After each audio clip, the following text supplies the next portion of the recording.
ನಮಸ್ಕಾರ. ಮುಂಬೈ ವಿರುದ್ಧ ಗೆದ್ದ ಬಳಿಕ ನೀತಾ ಅಂಬಾನಿ ಮಾಡಿದರು ದೊಡ್ಡ ಘೋಷಣೆ. ರೋಹಿತ್ ಕುರಿತು ಹೇಳಿದ್ದನ್ನ ಕೇಳಿದರೆ ನೀವು ಕೂಡ ಸಲ್ಯೂಟ್ ಮಾಡ್ತೀರಾ. ಹಾಗಾದರೆ ಸುದ್ದಿಯ ಕಂಪ್ಲೀಟ್ ಮಾಹಿತಿ ಏನು? ಅಷ್ಟಕ್ಕೂ ಕೆಕೆಆರ್ ವಿರುದ್ಧ ಮುಂಬೈ ಗೆದ್ದ ಬಳಿಕ ಮಾಲಿಕಿ ನೀತಾ ಅಂಬಾನಿ ಹೇಳಿದ್ದೇನು ಗೊತ್ತಾ? ಬನ್ನಿ ಇದರೆಲ್ಲದರ ಬಗ್ಗೆ ಈ ವಿಡಿಯೋದಲ್ಲಿ ಕಂಪ್ಲೀಟ್ ಆಗಿ ತಿಳಿಸ್ಕೊಡ್ತಾ ಹೋಗ್ತೀನಿ. ಆದ್ದರಿಂದ ಕೊನೆವರೆಗೂ ನೋಡಿ.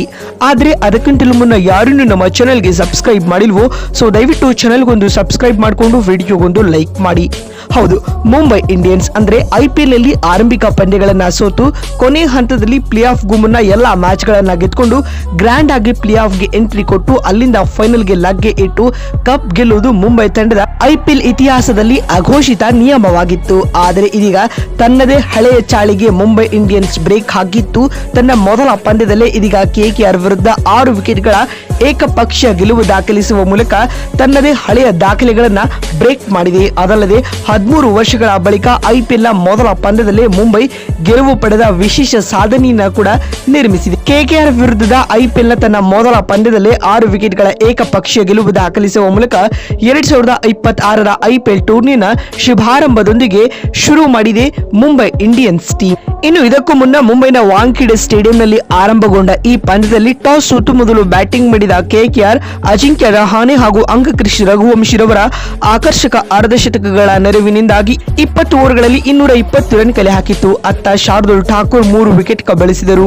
ಈ ಗುರಿಯನ್ನ ಬೆನ್ನಟ್ಟಿದಂತಹ ಮುಂಬೈ ತಂಡಕ್ಕೆ ಮಾಜಿ ನಾಯಕ ರೋಹಿತ್ ಶರ್ಮಾ ಹಾಗೂ wicket keeper cum batsman Ryan Rickelton ಸ್ಫೋಟಕ ಜೊತೆಯಾಟವನ್ನ ನೀಡಿದರು. ಪರಿಣಾಮವಾಗಿ ಮುಂಬೈ 19.1 ಓವರ್ಗಳಲ್ಲಿ 224 ರನ್ ಬಾರಿಸುವುದರೊಂದಿಗೆ KKR ವಿರುದ್ಧದ ಈ ಪಂದ್ಯವನ್ನ 6 ವಿಕೆಟ್ಗಳಿಂದ ಭರ್ಜರಿಯಾಗಿ ಗೆದ್ದುಕೊಳ್ತು. ರಯಾನ್ ರಿಕಲ್ಟನ್ 81 ಹಾಗೂ ಮಾಜಿ ನಾಯಕ ರೋಹಿತ್ ಶರ್ಮಾ 78 ರನ್ ಬಾರಿಸಿ ಟಾಪ್ 2 ಸ್ಕೋರರ್ ಎನಿಸಿಕೊಂಡರು. ಇನ್ನಿದೀಗ ಮುಂಬೈ ಈ ಪಂದ್ಯ ಗೆದ್ದ ಬಳಿಕ ಮಾತನಾಡಿದ ಮಾಲಿಕಿ ನೀತಾ ಅಂಬಾನಿ ಈ ರೀತಿಯಾಗಿ ಹೇಳಿದ್ದಾರೆ. ಸತತ 13 ವರ್ಷಗಳಿಂದ ನಮ್ಮ ಮುಂಬೈ ತಂಡ ಮೊದಲ ಪಂದ್ಯದಲ್ಲಿ ಸೋಲುತ್ತಿತ್ತು. ಈ ಬಾರಿ ಗೆಲುವಿನೊಂದಿಗೆ ಸೀಸನ್ ಆರಂಭಿಸಿರುವುದು ನಮಗೆ ಬಹಳ ಸಂತೋಷವನ್ನ ತಂದಿದೆ. ತಂಡದ ಆತ್ಮವಿಶ್ವಾಸ ಹೆಚ್ಚಿಸಲು ಈ ಗೆಲುವು ಸಹಕಾರಿಯಾಗಿರಲಿದೆ ಎಂದು ಅವರು ಅಭಿಪ್ರಾಯ ಪಟ್ಟಿದ್ದಾರೆ. ಹಾಗೂ ರೋಹಿತ್ ಶರ್ಮಾರವರ ಫಿಟ್ನೆಸ್ ಕುರಿತು ಮಾತನಾಡಿರುವ ಅವರು, ಪಂದ್ಯಕ್ಕೂ ಮುನ್ನವೇ ರೋಹಿತ್ ಶರ್ಮಾರವರ ಹೊಸ ಲುಕ್ ಹಾಗೂ ಫಿಟ್ನೆಸ್ ಕಂಡು ನಾವು ಆಶ್ಚರ್ಯಚಕಿತರಾಗಿದ್ದೇವೆ. ನೀವು ಚಿಕ್ಕ ಹುಡುಗನಂತೆ ಕಾಣುತ್ತಿದ್ದೀರಿ ಎಂದು ನಾನು ರೋಹಿತ್ ರನ್ನ ಗೇಲಿ ಮಾಡಿದ್ದೆ. ಪಂದ್ಯದಲ್ಲಿ ರೋಹಿತ್ ರವರ ಸ್ಫೋಟಕ ಬ್ಯಾಟಿಂಗ್ ಈ ನಂಬಿಕೆಯನ್ನ ನಿಜವಾಗಿಸಿತ್ತು ಎಂದು ನೀತಾ ಅಂಬಾನಿ ಹೇಳಿದ್ದಾರೆ. ಹಾಗೂ ಮಾತು ಮುಂದುವರಿಸಿದ ಅವರು, ಹೊಸ ಆಟಗಾರರಾದ ರಿಯಾನ್ ರಿಕಾಲ್ಟನ್ ಮತ್ತು ಶಾರ್ದೂಲ್ ಠಾಕೂರ್ ಅವರ ಪ್ರದರ್ಶನದ ಬಗ್ಗೆ ಹರ್ಷ ವ್ಯಕ್ತಪಡಿಸಿದ್ದಾರೆ.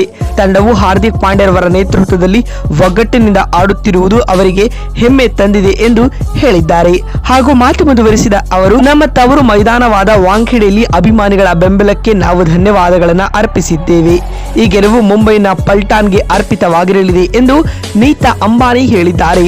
ಹಾಗೂ ಮಾತು ಮುಂದುವರಿಸಿದ ಅವರು, ಇಂದಿನ ಪಂದ್ಯದಲ್ಲಿನ ರೋಹಿತ್ ರವರ ಆಟ ವೈಯಕ್ತಿಕವಾಗಿ ಖುಷಿ ಕೊಟ್ಟಿದೆ. ರೋಹಿತ್ ಅಂತಹ ಮ್ಯಾಚ್ ವಿನ್ನಿಂಗ್ ಪ್ಲೇಯರ್ ಎಂದು ಹೇಳುವ ಅವಶ್ಯಕತೆ ಇಲ್ಲ ಎಂದು ನೀತಾ ಅಂಬಾನಿ ತಿಳಿಸಿದ್ದಾರೆ.